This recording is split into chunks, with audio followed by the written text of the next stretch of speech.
YouTube, welcome to my channel, Anna Bella, and today I'm doing a film review. I'm reviewing the documentary A Day in the Life of America. It was filmed on the 4th of July in 2017, which seems absolutely ages away because we're now in 2021 and that's when it's coming out. It's out now on PBS. It was filmed in a 24-hour period in one day. It had 92 film crews, and it filmed in all 50 states, including DC and Puerto Rico. And it was to show the upheaval that was going on in America. So I have to pinch myself every time, I've seen it twice, I have to pinch myself every time I see the Ku Klux Klan, the modern day Ku Klux Klan. I'm like, whoa.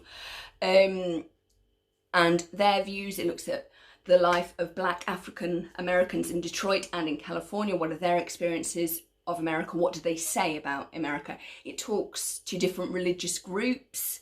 How do they find America? What is the concept of America? Is America an ideal and it's not lived up to them? There was some really, really good things. I particularly liked the views. Very, very good. I liked the swaying grass. It looked at everything from health, how do people cope with that? Some of it was distressing. Obviously it's going to be distressing because you're looking at positive and a negative and something in between, and can they ever be reconciled? Is that possible? Who knows? That's for America to figure out. There was fireworks because it's the 4th of July. There was guns because it's America and they have the right to bear arms. Is that right? Does it need to change? What do people think? And it was a really, really good look. It looked at the life of what it was like to work in the porn industry, looked at what life was like for drug addicts. It looked at what life was like for various religious groups, whether you were Muslim or whether you were a Hare Krishna member or whether you were a Christian. Everybody had a voice, and I'm sure there's loads of footage that Jared Leto didn't include. I particularly liked the poem. I thought that was really good. And I also liked the female truck driver and what she said, because she saw the vast plains and then she saw New York City and how pretty that was, and she could really see the growth of the country, and she was actually able to say that in some parts of the country you could see that were dirt poor and money hadn't been put into these small towns, but yet other places were booming. Why? It was a really good and fair and balanced look at America, even if some of the views you didn't personally agree with. That's the whole point. Documentaries should challenge you. And America has been through so much upheaval, as we've all seen in the recent Capitol Hill riots. I mean, that was just unbelievable. I mean, it's in a better place now. We've moved forward. Joe Biden is the president now, so hopefully everything, not everything, but things will settle down and people will start to come together in unity, you hope. But this is a great snapshot of, it looks at Donald Trump's presidency and what people's views are on him, and where America is going. It looks at what it is like to be a Republican, what it's like to be a member of the Ku Klux Klan, where do they feel America should be going. It looks at all sorts of different groups in a fair and unbiased way, which is really good. It challenges your thinking. It's got some lovely cinematography shots, some beautiful views, and I really enjoyed watching it. I've seen it twice. Out of 5, I'd give it a 5 out of 5, but then again, I'm a bit biased.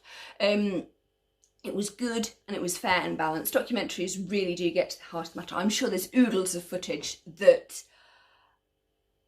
hasn't been put into the documentary, but the documentary itself is great. Even with, starts with the birth of a baby, but the baby gets born on July the 5th and the whole documentary is on the 4th, which is kind of cool. I like that it's got bookended. It's definitely a bookended documentary. The poem was really good and really strong piece.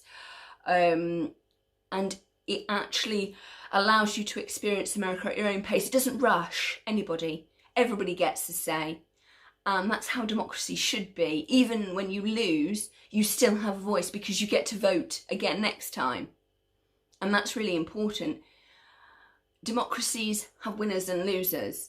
You win an election sometimes you lose an election, and that's good because that is when you allow your voice to be heard, whether you support those candidates or whether you don't support them. As the recent Capitol Hill riots have shown, this is really quite, Anyway, I really enjoyed it. I thought it was really good, fascinating look at a vast country, because America is vast. Texas can fit France twice. It was really good. It challenged stereotypes. I mean, there was a gay black man who lived in Texas. Is that a challenging stereotype? I don't know. I do not live in Texas. It's fascinating to look at just 24 hours in one country, because America is vast, it's massive, it's huge, it's got no official language, no official religion. It takes people from every single possible background. I really enjoyed it. I'm going to give this film a 5 out of 5. I think it's really challenging, very current, very topical and very relevant, and I think it will remain relevant even in 2014 or 2024, which is what I meant to say, not 2014. We've passed 2014. It wasn't even discussed in 2014. It wasn't even made. But I think it will still be relevant in 2030, in 2024. It will be a current documentary. It's a snapshot. People will look back at it like a time capsule. It goes in a line with the fifth 30 Seconds to Mars album, America. Fits in perfectly with some of the songs, particularly Live Like a Dream, and where it talks about vast lands. It definitely showed that. I really enjoyed it. Do check it out. Thank you to the group on Facebook that allowed us to have the watch party where we all got together to watch it, twice I might add. Really enjoyed it. Like, comment and subscribe, and let me know what kind of films you want me to review. Sometimes I will review a documentary, sometimes I will review an actual work of fiction film. My next film that I am going to be reviewing will be The White Crow. I will eventually get round to watching Wonder Woman 1984. That is on the cards, but my next film that I will be reviewing is White Crow, directed by Ralph Fiennes, and that looks at Russia and ballet. Woohoo! I will be reviewing Wonder Woman 1984 at some point. Do not worry, it is on the cards. Like, comment, subscribe, and thank you for the support. Stay safe, everybody. Bye!